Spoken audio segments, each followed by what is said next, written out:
Hello everyone, आज हम लोग डिस्कस करने वाले हैं स्टैटिक्स के सभी टॉपिक के बारे में, जिससे कि आपके एग्जाम में, आप सीजीएल का एग्जाम दे रहे हो या फिर रेलवे का कोई भी एग्जाम दे रहे हो, हर जगह आपको क्वेश्चन मिलते हैं इन सभी टॉपिक से। तो इन सभी टॉपिक के बारे में हम लोग डिस्कस करेंगे, इसके फार्मूले के बारे में डिस्कस करेंगे। जो भी क्वेश्चन मतलब एक इस क्लास को करने के बाद आपके सारे क्वेश्चन बन जाएंगे जो एकदम जीरो लेवल के आते हो या फिर ग्राफ वाले आते हो, किसी भी तरीके का अगर आपके पास डाउट होगा तो वो सभी के सभी क्लियर हो जाएंगे। तो हो गई है, ओके, हो गई है क्लासेस चालू। तो आज जो डिस्कस करने वाले हैं, तो सबसे पहले तो देखिए इन 16 जो टॉपिक अलग अलग नाम लिखे गए हैं, इन सभी नाम के बारे में आपको बेसिक जानकारी होनी चाहिए, तभी आप क्वेश्चन को बना पाएंगे या फिर लगा पाएंगे।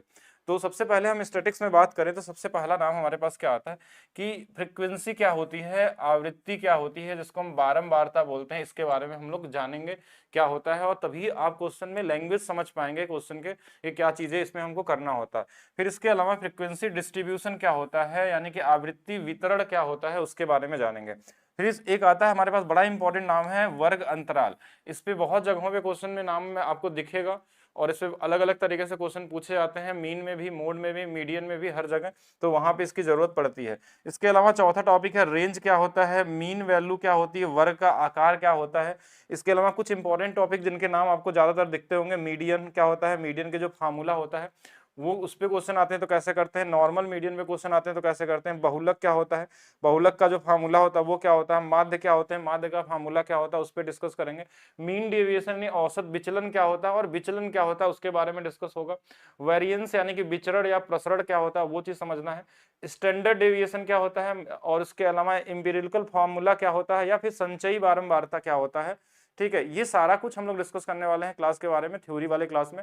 और इस पे कुछ क्वेश्चन भी साथ में करते रहेंगे। अगर आप सीजीएल की तैयारी कर रहे हैं तो वहां पे भी आपको हर एक एग्जाम में देखने को क्वेश्चन मिलेगा। सीजीएल मेंस 2022 देख लीजिए, सीएचएसएल देख लीजिए, 23 वाला देख लीजिए, हर जगह कोई ना कोई क्वेश्चन आपको यहाँ से दिखाई देंगे। बाकी ग्रुप डी और एनटीपीसी में तो क्वेश्चन आते ही आते हैं, हर एक सेट में आपको दिखाई देते हैं।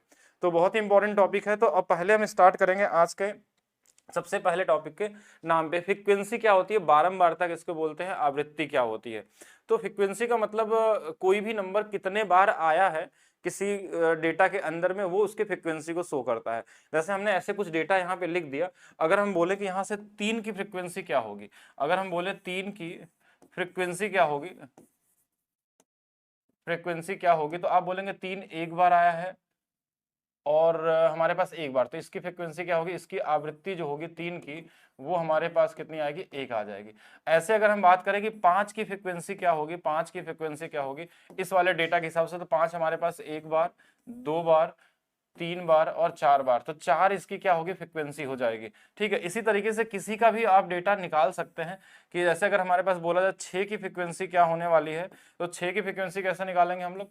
6 के लिए देखेंगे 6 कितने बार है, एक बार यहाँ आया है, एक बार यहाँ, एक बार यहाँ, तो ये 3 क्या होगा, 6 की फ्रीक्वेंसी होगी।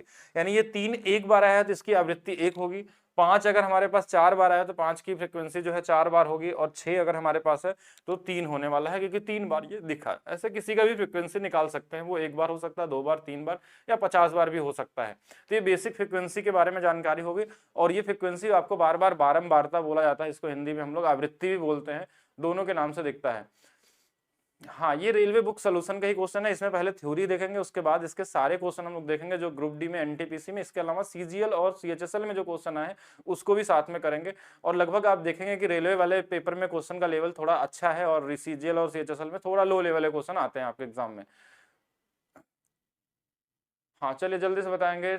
और प्रकाश प्रकाश ट्रिग्नोमेट्री क्लास भी चलेगी आज। देखिए मैंने 2 क्लासेस चालू कर दी मैथ्स फाउंडेशन के अंदर में, कि एक अर्थमेटिक और एक एडवांस, जिससे कि आपका सिलेबस थोड़ा जल्दी हो जाए। ठीक है, नेक्स्ट हमारे पास आता है फ्रीक्वेंसी डिस्ट्रीब्यूशन क्या होता है, आवृत्ति वितरण क्या होता है।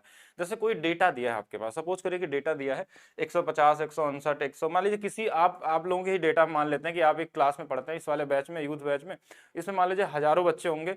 तो इस बैच में हमने मान लिया कि हाइट लिख दिया कि सबकी हाइट ऐसे कुछ सेंटीमीटर में, किसी के 150, किसी के 159, 155, ऐसे लेके मान लीजिए मैक्सिमम 169 तक गया है, और मिनिमम हमने मान लिया कि 150 से हमारे पास शुरू हो रहा है और मैक्सिमम 169 तक गया हुआ है। इसी के बीच में सभी बच्चों का क्या है, हाइट है हमारे पास। किसी का 155 वाले हो सकता है 4 बार आए, कोई 110 हमारे पास 56 वाले 3 बार हों, ऐसे बहुत सारे स्टूडेंट हो सकते हैं। तो अब इनको अलग अलग डेटा में एक साथ लिखना है, अब उसको कैसे लिखा जाए वो चीज को हम क्या करते हैं कि हम फ्रीक्वेंसी का डिस्ट्रीब्यूशन कैसे करते हैं, कैसे उसको वितरण करते हैं। तो यहाँ पे अगर देखा जाए तो हमको एक चीज बनाना पड़ता है, वर्ग अंतराल। ये आप अपने मर्जी से बना सकते हैं वर्ग अंतराल, कि आप अपने हिसाब से कर सकते हैं। जैसे हमने अपने से लिख दिया कि 150 और 155 जो वर्ग अंतराल हमारे पास है, इसके बीच में 12 ऐसे स्टूडेंट हैं जो कि इनके इनके बीच में आते होंगे। यानी इसमें देखिए एक चीज और है कि 150 से 155, तो 155 जिसकी हाइट होगी ना वो नहीं आएगा इस वाले में। यानी 12 लोग ऐसे होंगे जो इनके बीच में आने वाले हैं, 150, 51, 52, 53, 54 तक होंगे। 55 वाला देखिए इसमें भी दिख रहा होगा, यहाँ पे भी दिख रहा है और यहाँ पे भी दिख रहा है। यानी कि अब जो 55 वाला होगा वो इस वाले में आएगा और यहाँ कहाँ तक जाएगा, 160 के बीच में। अब इसमें वर्ग अंतराल क्या होता है, ये सबसे इंपॉर्टेंट नाम है वर्ग अंतराल। तो वर्ग अंतराल जो होता है, इनके बीच का जो अंतर है, कि ये वर्ग अंतराल हमने 5-5 का बनाया हुआ है, कि इनके इनके बीच में हमने 5-5 का डिफरेंस है। वर्ग अंतराल आप अपने मर्जी से बना सकते हैं। जैसे आपके पास लगता है कि नहीं हम 10-10 का बनाएंगे, 20-20 का बनाएंगे, तो खुद से लिख सकते हैं। ये डेटा लिखने का एक तरीका है कि कम जगह में हम ज्यादा से ज्यादा डेटा कैसे लिख सकते हैं।